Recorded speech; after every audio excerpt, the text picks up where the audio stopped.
Hello, you wonderful people, and welcome to another episode of Not Too Comic Book. This being a show where we talk about TV shows that are adaptations of comic books. For today's episode, I'm going to talk about Superman and Lois Season 3, Episode 12. Great episode. A lot of really interesting things went down in this episode, so let's break it down. So we get our official debut of Michael Cutlitz as Lex Luthor. Obviously, Abraham from The Walking Dead. I want to say Clarice is the most recent thing I'd seen him in.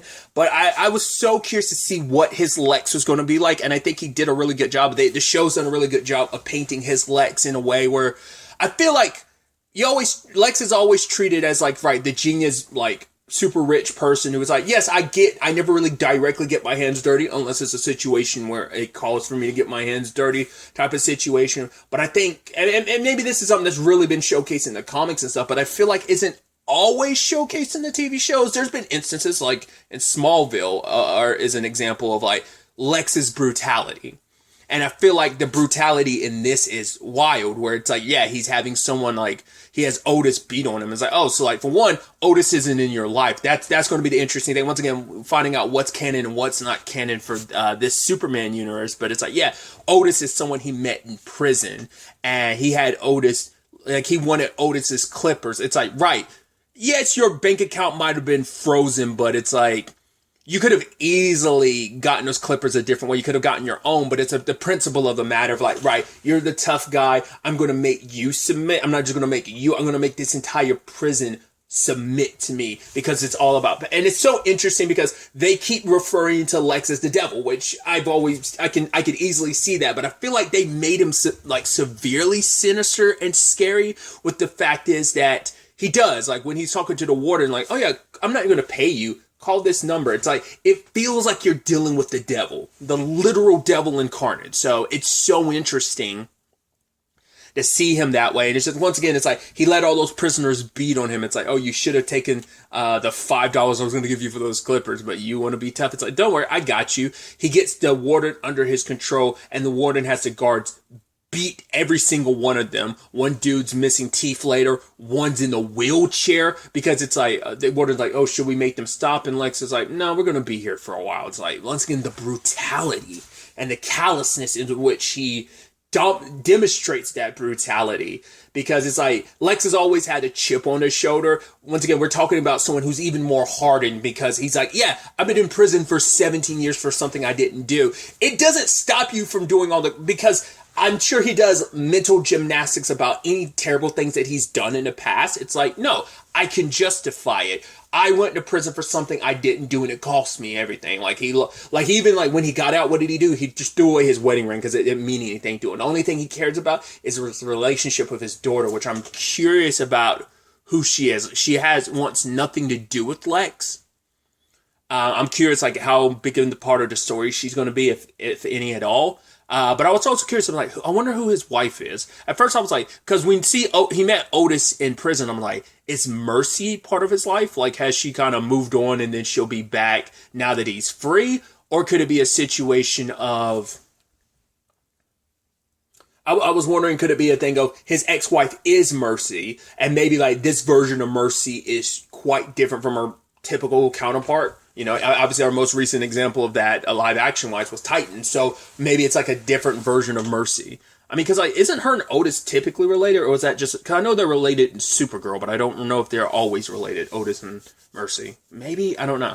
Either way, part of me's wondering, like, could that just be like, yeah, she's his ex-wife in this continuity because she's always been the loyal person. So like, no matter what Lex does, for you to kind of like give up on him. Like, so that's why part of me is like, oh, I don't think it's going to be the Mercy character. Maybe he's going to meet her now that he's like, maybe she comes into his life in this continuity now after getting out of prison.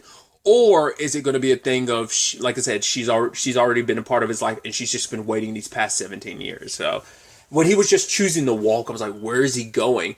Oh, like jumping ahead a little bit. I mean, a lot actually, for him to show up on the Kent farm. He doesn't know about Clark being Superman, so that has been kept secret for the past 17 years. But like him to walk up to Lois and just mad at her, be like, "You took 17 years away from me. The fact of the matter is now my daughter wants nothing to do with me." But it's like Lois is like, "Yes, when it comes to this particular story, I was wrong. I was wrong. You want me to apologize?" He's like, "Your words put me in prison. I am tired of your words. No more words." It's like Michael Cutlets is adding, like I said, he's adding this like gravitas to the kid because the character is always like so smooth and so in control. Typically, I'm sure, like I said, I know there's times where you've seen him kind of lose that, but like to see him just like have this opposing energy about him. Like I said, he's also like, we don't really know. We got peeks into Lex pre-prison because he was still that person.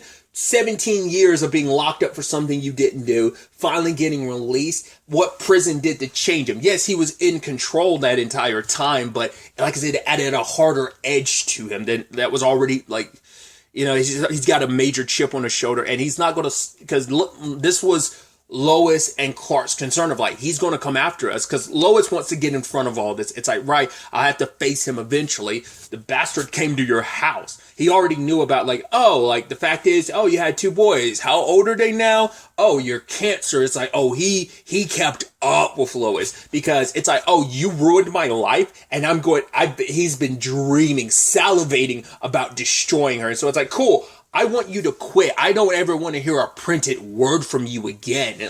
But it's like, oh, she's not going to back down from you. You're not going to scare her into submission. It's like, all right, I got you. Like you've been warned. Oh, you should also warn Superman. I love that he's like, the only reason why you can act so tough, why you're so brave, is because you got the DOD's protection and you've got Superman's protection. And it's like, and I think that's going to be his plan, especially with the thread from Bruno that we haven't dealt with. Like we saw, like, hey, it's still an active thread, is the old situation of Bizarro. I think, like, if you're unaware, in Supergirl, they kind of did the Red Sun storyline. But in this case, made it the Red Daughter storyline, which they also did the Bizarro thing in Supergirl, but that was like a season 1 thing that never carried over. So they kind of brought that back with like the Red Daughter storyline. Basically, Kara got split in 2. She was completely unaware there was a version of herself, like, in a different country doing, like, you know, under Lex's control. I think we're going to do a little bit of something like that similar here. I think Lex is going to use Bizarro to destroy Clark's reputation as Superman. It's like, right, we're going to make Superman do all these terrible things, and Clark's reputation is going to suffer because of it. I think that's going to be the interesting parallel, especially with the Jordan side of things, of how he's getting more and more attention. And I think it's like, right, like fame is a double-edged sword, and it's just like, right, people will love to see you rise, but just as much people love, maybe even more so, people love to see a story of someone falling. It gets sensationalized. So I could definitely see that, especially when the world's greatest hero, the world's only superhero, is being potentially torn down. I think like that's going to be Lex's revenge. I think he's going to destroy everyone's legacies. That includes Clark's. That's going to include Lois's. I think that's also going to include Sam, because it's like, right, he made a point to say Superman in the DOD. It's like, right, your dad's with the DOD. I'm going to dismantle that. I'm going to get him fired. I'm probably going to destroy his reputation. Also, I'm going to destroy Superman's reputation before I potentially straight up and destroy him. So it's so interesting because his obsession, the character's obsession, is always associated with Superman, but now it's like that obsession isn't just tied to Superman, it's tied to Lois as well, which I think is going to make what makes his dichotomy different. Like, maybe there's been times in the characters, but he's always just been obsessed with Superman in most things that I've seen. Once again, I'm not well versed in the comics. I'm only basing this on like the live action adaptations I've seen. But it's like, yeah, it's typically a thing of he's obsessed with Superman, you know, so. But he doesn't think much of Clark. It's like, oh, you're just like the husband. You're nobody. You're, you know, which benefits Clark in some capacities. I'm sure in moments he wants to reveal himself, but it's like, no, he's going to put his family in even more danger if he ever like reveals himself, especially to a deadly opponent like Lex. But that's the only way I can assume like how he's going to utilize this Bizarro situation, which is wild. We see him like just scarfing on rats. Because I mean, to be fair, he has nowhere else to go. Like, it makes you wonder, is he even really fully aware of himself? Is he like, is all that he was before, like, because he was already kind of like in a very complicated position because of his circumstances. We saw who he was before, and before he became the Bizarro that he is currently. Well, the one we got to meet, like, you know, post him landing on this world. But my point is, like, has he lost all senses of who he is, all sense of self, and now he's just kind of like a shadow of his former self? Like, does he have any cognitive, like, is he just like purely moving on instinct? Or, you know, the fact is he's eating rats, and we see him he snatches up Otis. It sounds like he's eating Otis, so I'm like, oh, so he's like full zombie mode potentially, you know? So we'll have to wait to see like what the grand scale of like what that ends up being, especially because it's like this happening in like the penultimate episode of the season, which is kind of wild. It's like, this ain't like earlier in the season. It's like, no, like this is the second to last episode of the season that you set this up. And it's like, well, because I already know that the season's going to end on a cliffhanger. Like, at least the past 2 seasons, like, yes, season 1 had its cliffhanger with the introduction of Natalie landing on this earth, but like more often than not, like the main overarching story is resolved, and it's like the Bruno stuff is resolved, and now it's like tilting over and setting up what's going to be the story for season 4. But I mean, going back to Lex, the fact is he has everyone all these years later when he's eating, like he still has everyone lined up in front of their cells to kind of, it's like, right, it's like, it's not out of necessity, it's just to prove a point, because he's petty, because it's like, right, you guys want to ridicule me, I want you to see that you're puppets on my strings. I'm the one that I'm the puppeteer now. Even to the point, he used Otis as a seat, and he's punching Otis in the head. He's like, sorry, had to fix my seat. I was like, that's disgusting, and it's just like, you are a madman. And it's just insane that he was just willing to do that. So you tie that story in with everything else that's going on with now Jordan and Jonathan. Like, first and foremost, let's start off with Jonathan's circumstances. He felt like Kyle was kind of handling him with kid gloves, because it's like, hey, because you know who my dad is. Like, dad does change things. It's like, hey, I'm not going to be as rough on Superman's kid. And it's like, Kyle didn't recognize, and even later on, he's like, yeah, maybe I was. But, like, Jonathan ended up going, like, he was just complaining and venting to his dad. And Clark wanted to do something about it, especially when Jonathan kind of made a point to be like, yeah, because of dad, it's like, Mr. Cushing is treating me different. He's like, no, that's not what I said. It's like, but it is what you said. You know, it's just, it is that thing of like, right, you're complaining. It's just like, I don't need you to swoop in and figure everything out for me, Dad. I can figure stuff out on my own. He's like, yeah, Dad looks at me like a Gen Z person, like I can't take care of things myself. Jordan's feeling that as well, but we'll focus on Jonathan and switch over to the Jordans of it all. But at least later on, Kyle's like, hey, I wish you had come to me first. I do recognize I probably was kind of treating you a little differently, because Kyle was like, yeah, this hazing thing. It's like, I think for him, it's like, it gave him perspective on things of being like, yeah, we probably should cut back on the hazing stuff. But it's like, no, I recognize I was giving you a little special treatment, but hey, going forward, how about we handle this ourselves? It's like, I get it, but I'm also like, it's kind of the work environment of like, hey, what happens at work? Like, we still, like, that's how you deal stuff. Like, don't kind of go running to not only your dad who was Superman. So I think that probably struck a little with Kyle's pride, maybe, that it's like, yeah, but it's like, if, you know, it's like, but it's also like, I understand the perspective of like, right, it's an aspect of growing up. You got to take responsibility. Like, if there's issues, we handle it as, you know, as men. Like, I think that's kind of like the thing, but it's like, there's a little too much, I don't know, like, to me, I feel like that, I don't know, we'll see. It just feels like that Kyle situation is going to be weird. Maybe not. I don't know. Maybe I'm reading too much into it. Maybe it's all going to be like the kibosh is going to be put on it and everything's going to be fine. It's going to be weird for a little bit, but I don't know. It just felt weird, Kyle's response to the whole thing. But it's like, but I think it is a thing of like, right, this is our environment. This is our, like, yeah, Clark's one thing. It's just like, but that's such an outside thing. Yes, here in this fire department, we're a unit, we're a family. This is what we do. So if there is issue, we handle it between us. We don't need an outside party kind of like interfering. Like that's supposed to be part of a team, the communication. So it's like a lot of that I can get behind and understand, but it just, I don't know, it tiptoes in this weird area where I'm like, I don't know if I'm reading way too much into that, you know? So that's Jonathan's side of things. Now we have Jordan, who is kind of getting a little egotistical. Kind of like, yo, it's like he's a teenager and he's feeling himself and getting a little, like, we saw a little bit of Clark's younger years, which we saw like, hey, he could be a little like, hey, I want to do something more. You know, he kind of really made a point and want to leave, but it's not the same thing as it is with Jordan, because I think two key factors have to be considered. The era in which Clark grew up and became Superman versus the time that Jordan is in growing up and being Superboy. Because Clark, you know, he's been doing the Superman thing for like 20 plus years. So it was the late 90s, late 90s, early 2000s.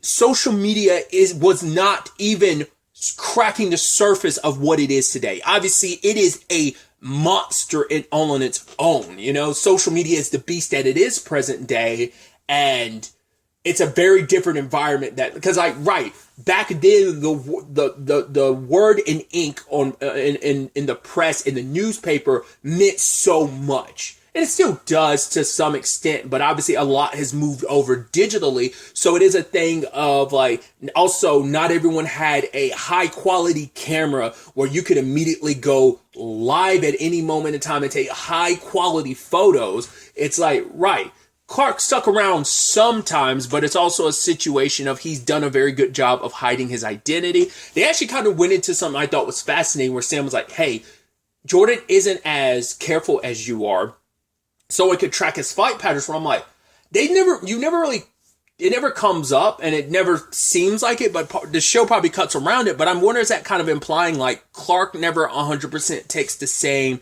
path home? It's like, yeah, it might take me a few seconds longer, but I'm going to go the long way home. I'm going to take a different route. That way no one ever is able to fully track me back to Smallville. I mean, obviously he's super fast, so you won't be able to know, but I'm wondering, is that kind of like the justification for like, is that a thing of like Clark has to be consciously aware of like, yeah, I have to be careful in case someone does track my flight pattern. So I have to like change it up. I probably have to make sure I go home like in different directions. Like I'll probably go like, oh, let me zigzag this way. Like, let me go all the way to like New York for a hot second, then circle back around, go to Florida, and then boost my way back to like slingshot my way back to Kansas.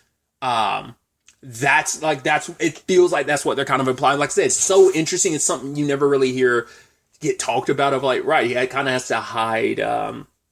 Like Jordan isn't to the point where he recognizes that, especially with him kind of being a little like that egotistical, because to give him some bail. When he was helping out Mayor Dean's son, the former Mayor Dean's son, it's like, oh, Junior was like, oh, like the person who saved us, yada, yada, yada. And it's like, yeah, the person sounds super cool. Like, I could see Jordan when he's later on talking to Sarah being like, yeah, I was trying to defend him, which I see that. But that doesn't change the fact is when you were talking to your mom and dad, what were you saying? Is that, yeah, I got a little attention. It's fine. It's like, but for Clark, it's like, no, you're missing the point. You're getting so caught up in like, oh my God, I saved these people. Almost like, yeah, I deserve some attention for saving these people. It's like, no. When you start viewing it like that, that's when your worldview starts getting skewed. And it's like, no, you don't want that. Like Clark and Lois want to nip that in the bud before you get so narcissistic and so caught up in the power of like, with great power comes great responsibility. And Clark's talked about that before, that responsibility, that trust. I always go back to it because that's one of my favorite episodes of the show because of that conversation he has about trust between him and Jordan. Like I said, it's episode 6. I will always remember that speech because it's such a good representation of like, yeah, I get angry too. I have to learn how to control myself. And it's that complicated thing where it's like, right, Sarah told Lana in confidence. Lana ended up talking to Clark and Lois about it because now Lois has someone she knows from the Daily Planet, Janet, reaching out. And it's like, and I love her saying like, right, I taught Janet everything I know. I literally gave her the clip notes on how to destroy our lives. And I was like, I love that line because it is like, right, this is who you were. You were a hungry journalist, like chomping at the bit when it came to the Superman story. And she's just as fervent as you are. And she's not going to let this go now that she smells like a story, because once again, we also have to remember in this world, Superman is the only superhero. So now it's like, wait, when there's another superhero on the rise, it's going to get a lot of attention. I mean, Lois is like, when I posted up about my first stories about Superman, it was worldwide news. I mean, it makes sense because now Clark isn't just like, he's not just a superhero in the US, he's a worldwide superhero. And now you add into that, once again, it's a different era because it's like, right, Clark's trying to say, like, well, we at least have the DOD trying to put the kibosh on that story, so that benefits us. But it's like, yeah, but even the DOD can't counter the internet. Like, once something's out there, it's out there. And especially if it's something that's viral and spreads like wildfire, like which this story does, because Jordan doesn't do himself any favors when he's helping Clark stop his tornado. What does he do? He lands and he's like, hey, I'm in front of the cameras, because he doesn't think about the consequences of his actions. He's getting too full of himself, because he had that argument with Sarah where he's like, hey, I love how you made something about that has nothing to do with you, all about you. It's like, first and foremost, you're stupid for thinking it has nothing to do with Sarah. Sarah became involved in this the moment she was told to keep your secret, because your choices, your decisions, your actions have consequences, and it doesn't just affect you. It won't just affect your family. It will affect all the people in your life,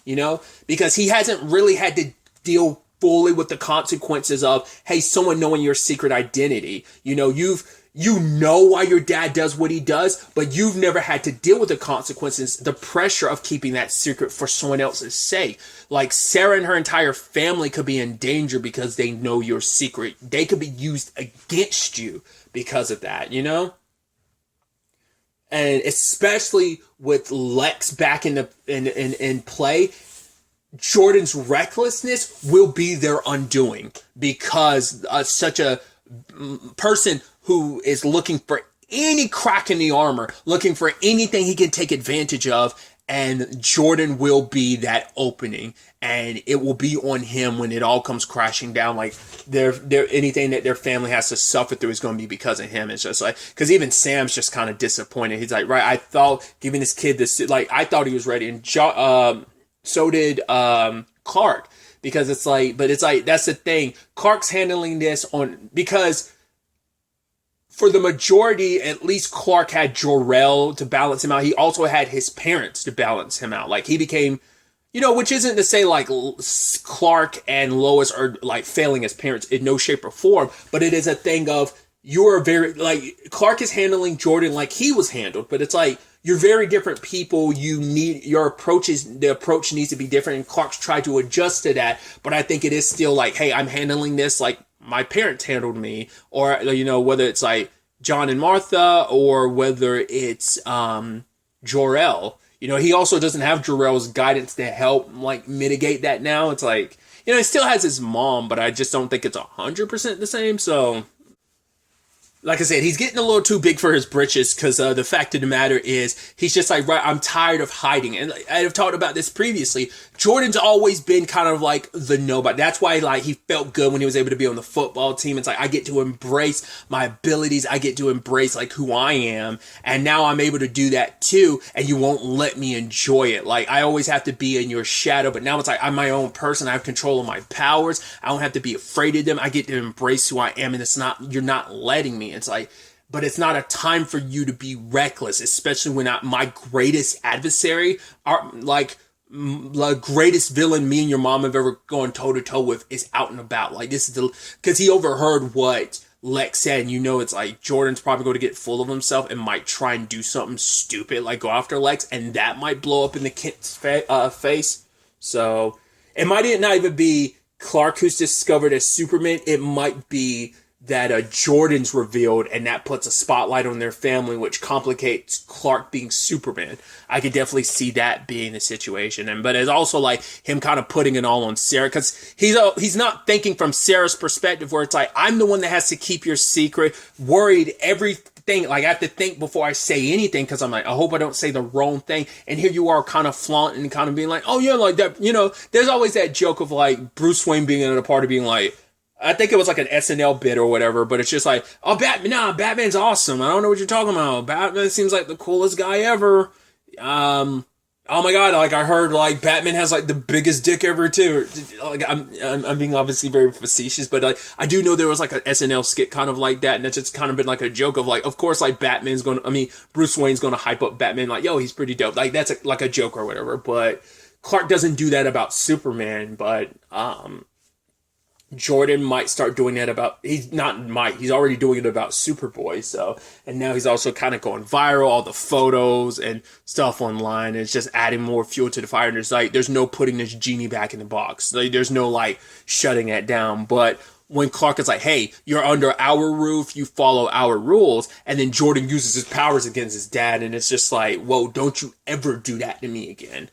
It's like, how do you, and now it's like, it's this tightrope of, the more restrictions we put on him, the more he's going to push back. So we have to, it's this delicate balance as parents they have to figure out. So it's going to be wild to see where all this ends up taking us. The next episode's the season finale, so it's definitely going to be interesting to see how they wrap up the season and what this means set up for season 4, because it is heavily implied like, well, this next season, there's already been news about like the cast, like it's going to be like a lot of people who are series regular won't be regular. They'll probably like pop in like as guest characters, but they won't be as series regulars as they were, which is kind of a bummer. But it's because you're also like, man, because they're probably like cutting back the budget on this show just because of it, like, well, because it's going into its final season and stuff. It seems like that's going to be the case, because this is the last show that's going to be continuing on the CW, because Gotham Knights sadly was canceled. So, but I'll talk about that more when I talk about this week's episode. But so, what ends up going down next episode, what that means in setup for, like I said, the next season, which may potentially end up being the final season. We'll just have to wait and see. But really, that's all I wanted to talk about. So the next time we meet, be happy, be safe, live life to the fullest, and enjoy it. Good day, and goodbye.